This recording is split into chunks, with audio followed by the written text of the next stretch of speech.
ഒരിക്കലൊരു ജ്ഞാനിയുടെ അടുത്ത് ഒരു സ്ത്രീ വന്നു. സ്ത്രീ പരാതി പറഞ്ഞു. തൻ്റെ അയൽവാസിയെ കൊണ്ട് യാതൊരു നിവൃത്തിയുമില്ല. അസഭ്യം പറയുന്നു, ചീത്ത പറയുന്നു, വലിയ പ്രയാസം തന്നെ. ഞാൻ ഇതെല്ലാം ഇരുന്ന് കേട്ടു. വലിയ സങ്കടം തന്നെയാണ്. വീട്ടിൽ സമാധാനം ഉണ്ടാകില്ലല്ലേ? ഓക്കെ, എന്നാൽ നിങ്ങൾ കുറച്ച് ചാണകം കൊണ്ടുവരും എന്ന് ജ്ഞാനി പറഞ്ഞു. സ്ത്രീ കുറച്ച് ചാണകവുമായി വന്നു. ജ്ഞാനി പറഞ്ഞു, കുറച്ചെൻ്റെ കയ്യിൽ തരും. സ്ത്രീ എടുത്തു കൊടുക്കാൻ നോക്കി, പക്ഷെ ജ്ഞാനി വാങ്ങിയില്ല.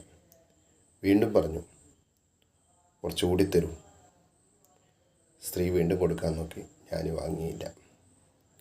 മൂന്നാമതും പറഞ്ഞു, ജ്ഞാനി വാങ്ങിയില്ല. സ്ത്രീ കൊടുക്കാൻ ശ്രമിക്കുന്നുണ്ടെങ്കിലും ജ്ഞാനി വാങ്ങിയില്ല. ഒക്കെ കഴിഞ്ഞതിന് ശേഷം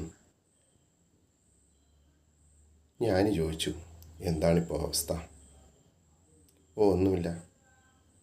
നിങ്ങളുടെ കൈയൊന്ന് കാണിച്ചാട്ടെ. സ്ത്രീയുടെ കൈ നോക്കുമ്പോൾ മുഴുവൻ ചാണകമായിട്ടുണ്ട്. ജ്ഞാനിയുടെ കൈയും കാണിച്ചു കൊടുത്തു. എൻ്റെ കയ്യിലൊന്നുമായിട്ടില്ലല്ലോ. സ്ത്രീ പറഞ്ഞു, നിങ്ങൾ വാങ്ങിയിട്ടില്ലല്ലോ.